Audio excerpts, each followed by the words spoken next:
नमस्कार दोस्तों, creative career में आप सबका स्वागत है। और बात करेंगे यहाँ पर मुख्य सेविका मुख्य परीक्षा को लेकर। देखो, अभी तक क्या था कि जब तक फीस नहीं आ रही थी, फीस पे नहीं हो रही थी, तब तक ये था कि फीस कब पे होगी।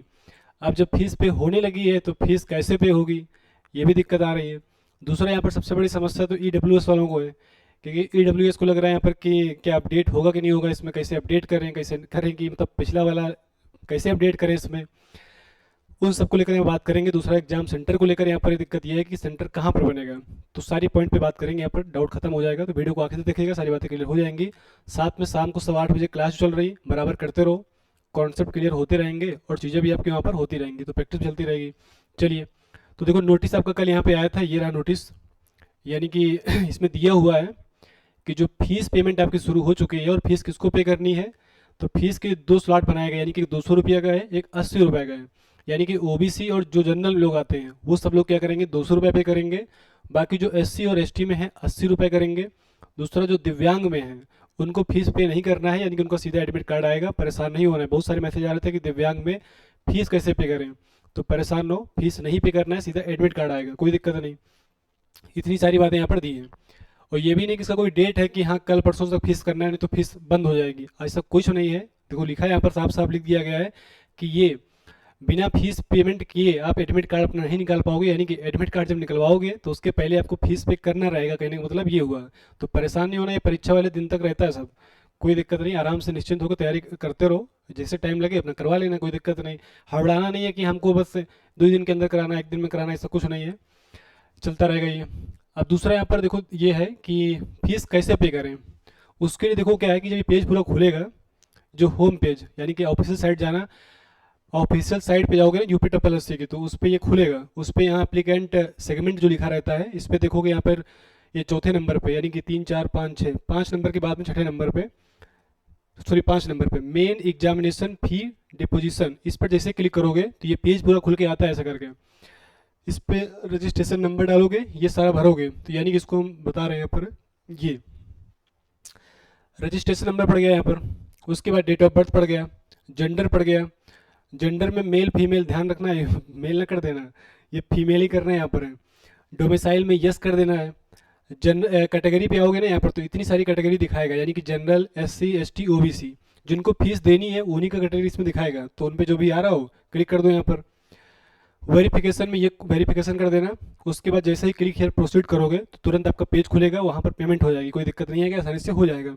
साथ में देखो यहाँ पे लिखा गया एक बात यहाँ पर कि ध्यान दें, कृपया एक रजिस्ट्रेशन संख्या पर एक से अधिक बार फीस पेमेंट ना करें। यानी कि एक बार डालो तो एक ही बार करना, बार बार नहीं करना। अगर पेमेंट फंस गई है, परेशान नहीं होना है। बोला गया यहाँ पर ये है कि अगर आपको चेक करना है कि आपका फीस का मतलब स्टेटस, तो यहाँ पर क्लिक करना है, इस पर update your fees payment detail, यानी कि परेशान नहीं होना है, इस पर क्लिक करना है। जैसे क्लिक करोगे तो ये नया पेज खुल के आएगा, तो इस पर सब कुछ नहीं भरना रहेगा, इस पर केवल registration number, date of birth और ये जेंडर और वेरिफिकेशन कोड, ऐसे करोगे प्रोसीड, तुरंत आपका नया खुल के आएगा, दिखा देगा कि क्या हुआ, आपका स्टेटस क्या है पेमेंट का, वो दिखाएगा यहाँ पर। ये सारी बातें हो गई। उसके बाद समझ में आ गया ना, ये फीस कैसे पे करनी है। दूसरा यहाँ पर लिखा है, अगर मान लो फीस पेमेंट जमा कर दिया है और पेमेंट डिटेल आपकी अपडेट नहीं हो पाई है, नहीं कर पाए हैं, तो क्या करना है, आपको 1 2 दिन का इंतजार कर लेना है। जैसे ही बैंक सर्वर के आपके पेमेंट डिटेल को अपडेट ना कर लिया जाए, उसके बाद आप अपना रजिस्ट्रेशन नंबर ये सब करके चेक कर सकते हो, यानी कि 1 2 दिन का वेट कर सकते हो, कहने का मतलब ये। तीन सारी बातें यहाँ पर हो गई, ठीक है। आप देखो क्या है कि जो ये एग्जाम सेंटर को लेकर दिक्कत यहाँ पे आ रही, कहाँ पर है सेंटर। तो देखो, पेपर अभी इसके पहले जो हुआ, अभी जो जूनियर असिस्टेंट का, इसके पहले भी हुआ है अभी हाल ही में। तो उसके भी जो अप्लीकेंट थे, यानी कि शॉर्टलिस्ट तो लोग किए गए, लगभग इतने ही थे। और उनकी क्या है कि दो मतलब कि सेंटर बनाए गए, दो मतलब कि शहरों में सेंटर थे उनके, लखनऊ और आगरा। उतने ही लोग यहाँ पर भी हैं, तो सेंटर बहुत ज़्यादा पॉसिबिलिटी है कि 2 ही रहेंगे, तो 3 नहीं होंगे, 2 ही रहेंगे। यानी कि तो 2 तो फिक्स है, एक में नहीं होगा, 2 में तो रहेगा रहेगा, यानी कि लखनऊ और आगरा। अब सेंटर किसका कहाँ पड़ेगा तो उसको लेके परेशान नहीं होना है। अब ये पूरा उत्तर प्रदेश जो है, अब उसमें कुछ जिलों का उधर आगरा कर देंगे, कुछ का लखनऊ कर देंगे। अब जो जैसे करेंगे वो उनके पे डिपेंड करता है। बाकी 2 जगह सेंटर रहेंगे, लखनऊ और आगरा, तो वहाँ आपको जाना रहेगा। और बाकी परेशानी तो पूरा फोकस अपनी तैयारी पे करो। वो तो सेकेंडरी चीज़ है, पेपर कहीं पर भी मतलब है तो उत्तर प्रदेश के अंदर ही, तो वो तो जाने पड़ेगा, तो उसको आपको दिक्कत नहीं। बाकी EWS वाला मैटर समझ में आएगा ना। EWS की बात करें तो हाँ, EWS की बात कर लें तो उसको कह रहे हैं कि ये अपडेट करने का इस पे ऑप्शन कोई अभी नहीं है कि यहाँ पर अपडेट कर सकते हो। जो आपने भर दिया है वही है, फीस पे करो, काम खत्म हो गया। मतलब कि अभी अब सीधा डॉक्यूमेंट वेरिफिकेशन होगा तो वहीं सारा कागज आपका चेक होगा। अभी उसको लेकर परेशान नहीं होना है। अब कुछ लोग को ये लग रहा होगा ना कि EWS लगा तो दिया, वैकेंसी हमारी कम है तो कहीं चेंज हो जाए तो हम जनरल कर लें।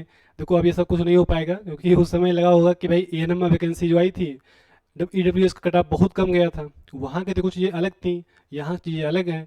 दूसरा यहाँ पर EWS की वैकेंसी थोड़ी सी कम है, तो लोगों को डर लग रहा है कि जनरल में हो जाए तो ज़्यादा सही रहेगा।